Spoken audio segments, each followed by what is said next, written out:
Adnan, thank you very much. I would like to thank the Oxford Union for inviting me here, Pakistan Oxford Society, and especially this, the Pakistani Knowledge Initiative taken by Adnan and his team. As he quite rightly said, knowledge is the basis on which nations are built on. And this is a great initiative because this will enable our best talent pool, which is outside Pakistan, to coordinate this talent pool so that we can not only collect money for Namal University, but also have the knowledge capital. We need PhDs, we need professors to come and work in Namal University, which is my passion. My mission is politics. My passion is this university, which I hope will, inshallah, become the Oxford University of Pakistan. The topic today is leadership, and I'm conscious today because my two boys are here, and I don't want them to be bored, so I'll try and be very crisp today, because the first time they've come to hear me. Leadership. All of us have the ability to be leaders. Everyone has the potential to become a leader. What makes a leader? The first and foremost is the vision. Leaders have dreams. And those dreams are beyond the self. There has never been a leader whose dream is concentrated on the self. So my great inspiration is the great Iqbal. Iqbal, in my opinion, was probably the greatest Muslim philosopher in the last 500 years. And he came up with this concept of a leader. He used the symbol of Shaheen, the eagle. And why did the eagle soar above everyone else, which is what makes a leader? Because the Shaheen, the eagle, broke away the chains that keep us grounded. So what stops us from achieving this great God-given potential are the various chains that make us tread the trodden path. So the Shaheen, the eagle, has great dreams. The difference is not talent, difference is not education. Difference is that a leader dreams what others are scared to dream of. Dream the impossible. And then that dream is, as I repeat, is not based on the self. They always think bigger than themselves. It's either their nation, their society, and then they struggle to achieve that dream. Now, the quality that distinguishes leaders is their ability to take pressure. Winston Churchill became a leader in Britain. When the biggest crisis was faced by the country, they looked upon someone who could take the pressure. How do you take pressure? When you struggle. When you struggle and when you have setbacks, you pick yourself up, you resume your struggle. It's eventually you get stronger. Each time you pick yourself up, you get stronger. So, a Nelson Mandela, 27 years the man spent in jail. But his dream was not restricted to himself. He was offered everything. The apartheid regime offered him everything except what he wanted. One man, one vote. A leader never compromises on his dream. The moment you start a compromise, it's a downward spiral. So it's when you stick to your dream and take all the pressure which you have to achieve that dream, you build that resilience, the endurance, the strength. And it's like physical exercise. The bigger weights you pick up, the stronger you get. The more you pit yourself against resistance, the stronger you get.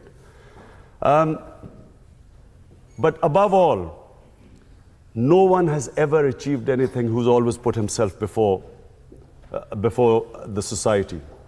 So whether it was our great leader, Muhammad Ali Jinnah, Qaid-e-Azam. He was dying of TB. He never let anyone know that he was dying because he realized that he was the only one who could have achieved the dream of Pakistan. So it wasn't for him. The dream for Pakistan was not for himself because he was already dying of cancer, of TB. The dream was something beyond the self. And so was Gandhi, another great leader. Mandela, our prophet, peace be upon him, the greatest leader. When he struggled for 13 years, every hardship he faced in these 13 years. And eventually when he headed the state of Medina, and all the hardships they faced, but when he was in the 10 years when it was at the peak of his power, the famous address at Arafat, where 100,000 people standing and him addressing them from the Mount of Arafat. And he asked the people, can you bear witness in front of God that I have conveyed his message to you? So the 100,000 people said yes. And then people started crying. They started crying because they realized that he had just come to deliver a message. The objective was not power. He still lived in that little house, which was that Masjid al-Nabi, the little few rooms which he had when he came with nothing.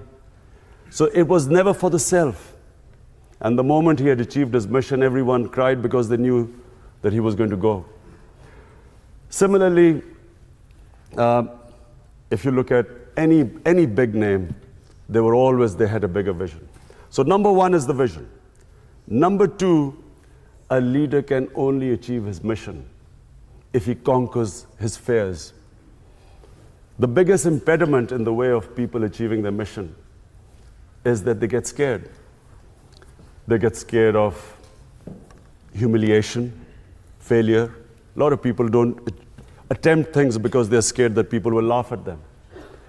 People get scared because they're scared they'll lose their livelihood. I'll lose my job, I might not get a better job, and so they don't take a risk. And then, of course, above all, the greatest fear of death. That stops people from chasing their dreams. So fear is the biggest impediment in the way, not just of someone becoming a leader, but from anyone achieving their potential in life.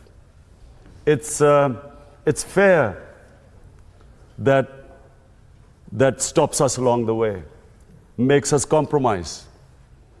In my 13 years in politics, so many times, in 16 years in politics, so many times, I was offered compromises to become part of a government, accept something less. There's always a temptation during bad times to accept something lesser than your dream. And that's where the downward slide, as I said, starts. So fear is, you get scared along the way, people will say you can't do it. The moment you accept in your mind that you can't do it, you won't do it. As long as you think, as long as you do not accept defeat, failure cannot defeat you. You only lose when you give up. As long as you keep pursuing your dream, every setback is a time to analyze where you went wrong. Analyze your mistakes, correct them, pick yourself up, start your struggle again. One of the great attributes of a good leader is his ability to analyze where he went wrong. The ability to be their own best critic. They should be able to analyze, because you can always come up with a wrong analysis and go take the wrong road. When you have a setback, you will always have access to a lot of advice. A lot of people will be giving you suggestions. Suggestions are free, so there are plenty of them.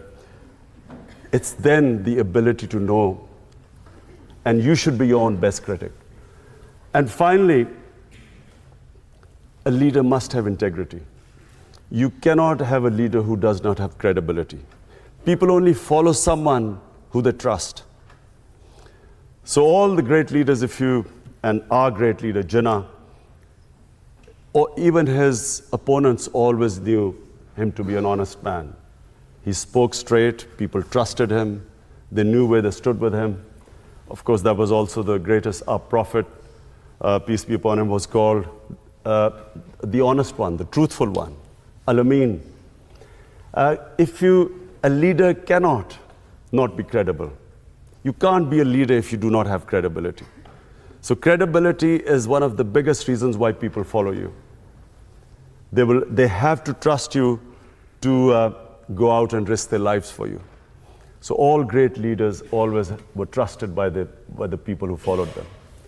So these are the three main qualities that makes a leader. From my own experience, I found when I played cricket as captain, cricket was the only sport that needs leadership. No other sport needs a leader. The coach is everything. I found in cricket that when the chips were down, the entire team looked towards the captain. Captaincy only came in moments of crisis. If you were doing well, you didn't need a captain, but you needed a captain when there was a crisis. And the moment the captain went down, the team went down with him. As long as the captain would not accept defeat, the players always looked at his body language, not the speeches he made. What was his body language? If his body language betrayed fear or if the body language reflected defeat, the team would give up. When I was building the hospital, it was far more difficult than something I had ever done on the cricket field. And all along the way, there were people who used to say, you can't do it. The first ever meeting we had, we were trying to clear the concept of building a cancer hospital in Pakistan. So I had 20 doctors, top doctors from Lahore invited to give me advice how to start, how to build a cancer hospital. 19 out of 20 said you cannot build a cancer hospital in Pakistan. The government of Punjab had tried, they had failed to build the hospital. Only one said that you can build a hospital, but that doctor said that you cannot treat cancer patients free. Today, Shaukat Hanum is the only private cancer hospital anywhere in the world where 70% of patients get free treatment.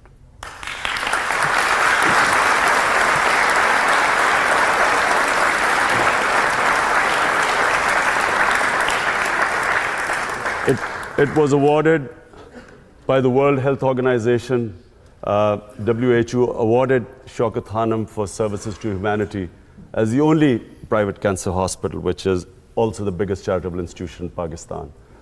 And then when I came into politics, for most of my 16 years of politics, people laughed, made fun of me. He's too naive, doesn't understand politics. And all along the way, I was told one thing. To succeed in Pakistani politics, you have to do as the Romans do. So you have to make compromises and so on. And I was always offered compromises.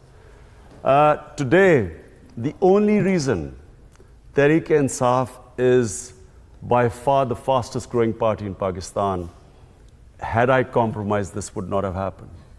It's because people in Pakistan, as they say, an idea whose time has come. Finally, people have realized that it's the only political party that they can trust.